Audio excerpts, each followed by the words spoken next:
안녕하세요. 오늘은 경우의 수에 대해서 배워보는 단어를 학습해 보도록 하겠습니다.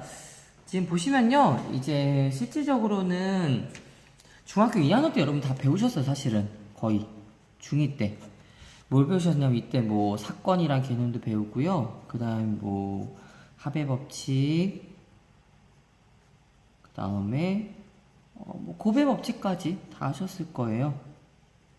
그래서 오늘 시간은 그거를 그냥 한번 복습해 본다 라고만 봐주시면 될 것 같습니다. 자, 그래서 자 보시면 일단 첫 번째, 일단 경우의 수라는 건 여기서 지금 하실 때는 좀 여러분들이 너무 저는 선생님 이거 배운 거 수학적으로 무조건 풀어야 되는 거 아니에요 라고 하는 강박관념을 버려주세요. 아시겠죠? 그러니까 어떻게든 셋이든 무슨 방법은 좋아요. 그치만 풀어내시면 되는 거거든요. 그러니까 여러분들이 너무 수학적인 거에 얽매이시면 조금 이 단어는 어려우신 단원이라고 생각할 수 있을 것 같습니다. 자, 먼저 첫 번째, 합의 법칙에 대해서 말씀을 드리도록 하겠습니다. 합의 법칙은 뭐냐 하면 단순하게 보시면은 그냥 선택사항이 플러스 되는 거다라고 보시면 될 거예요. 무슨 말이고 하면 봐봐요. 만약에 옷을 고를 거예요. 옷을 고를 건데 뭐 빨강색, 그 다음에 노란색 있어요. 그런데 하나 더 들어온 거야. 뭐가 들어왔냐? 몇 개 가지가 들어왔는데 초록색도 있고요, 보라색도 있고요, 그 다음에 뭐 검정색도 있는 거예요. 그러면 원래 두 가지의 선택에서 세 가지 선택이 추가가 됐다. 그럼 몇 가지겠니? 5가지네 라고 얘기하는 게 합의 법칙이에요. 그냥 이게 끝이에요, 여러분. 이해가셨습니까? 그래서 물론 여기서 조건이 나와요. 무슨 조건이 나냐면 여러분 책에는 어떻게 나오시냐면 한번 교과서 한번 봐주세요. 뭐라냐면 자, 요쪽에 왼쪽에 있는 거를 그 사건, 이 사건을 이 왼쪽에 있는 사건을 사건 A라고 하시죠. 사건 A. 여기를 사건 B라고 한번 해보시죠. 사건 B라고.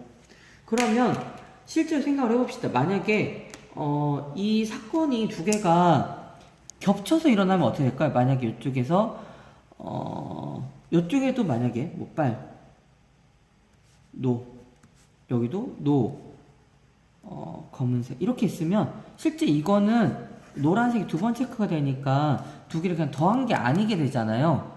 지금 선생님 제 말 이해 가십니까? 그래서 이쪽에서 무슨 단서가 붙냐 하면 사건 A와 사건 사건 B가 동시에 일어나지 않는다 라는 말이 이래서 붙는 거예요. 그래야 사건 A가 M이라고 하고요, 사건 B가 N이라고 하면 두 사건이 A 또는 B가 일어난 사건의 수는 결수는 뭐냐면 M 더하기 N이 되는 겁니다.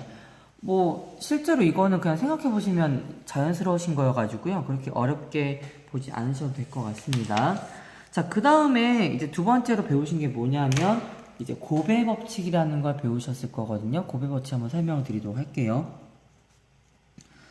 지금 이런 사실 경우의 수 파트는 이론적인 부분보다는요, 이제 그 각 문제를 통해서 푸시면서 좀 감각을 살리셔야 되거든요. 일단은 이론적인 거 먼저 설명을 드리도록 할게요. 자, 고배 법칙이 뭐냐? 이게 뭐냐 하면 이제 사건이 동시에 일어나는 거예요. 그러니까 무슨 말이냐면 봐봐요.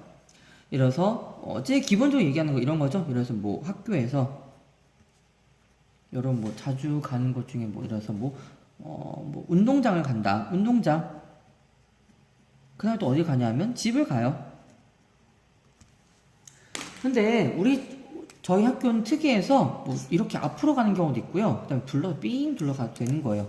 두 가지 경우가 있는데 운동장에서 집을 가는 경우도 이렇게 하나, 둘, 세 가지가 있다고 합시다. 자, 그러면 학교에서 운동장을 거쳐서 집으로 가는 경우는 지금 무슨 말이라고 하면 이쪽에서 이렇게 위에 걸로 타게 되면 하나, 둘, 세 가지 있네요. 밑으로 가도 하나, 둘, 셋 있잖아요. 그럼 이게 이 두 가지가 이쪽에서는 두 가지였죠? 여기서는 세 가지인데 동시에 영향을 미치니까 실제로는 곱하기란 결과, 즉 6가지와 똑같게 됩니다.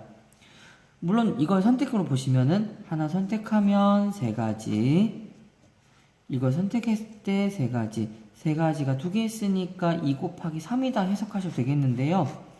이렇게 조이자 사건 이겁니다. 두 사건이 서로 영향을 미칠 때, 또는 다르게 하면 동시에 일어날 때, 이때 이런 표현을 곱하기로 정리하시면 될 것 같습니다.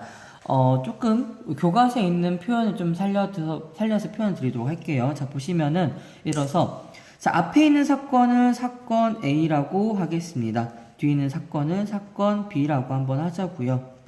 사건 A가 일어난 경우의 수가 M개, 여기가 N개 있다고 합시다. 이렇게 됐을 때 자, 이쪽에서 동시에 일어나는 경우의 수는, 이때 동시에 일어나는 사건은 A와 B가 동시에 일어나는 사건의 경우의 수, 동시에 일어나는 경우의 수는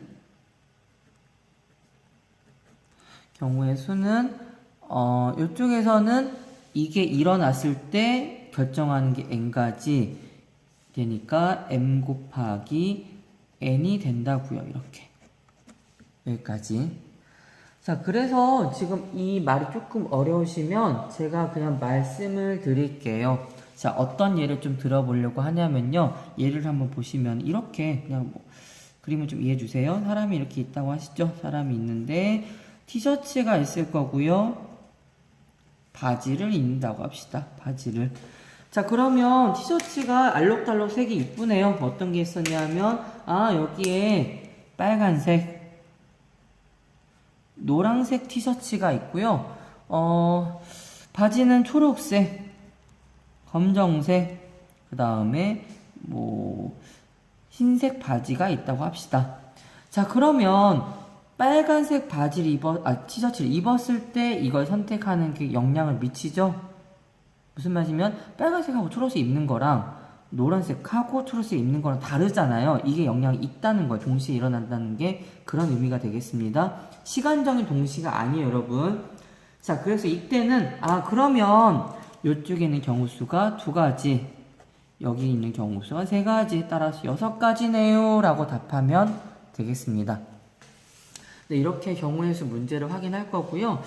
추후에는 조금 더 문제 쪽 파트를 다뤄드리면서 정리를 해보도록 하겠습니다. 네, 여기까지 고생하셨습니다.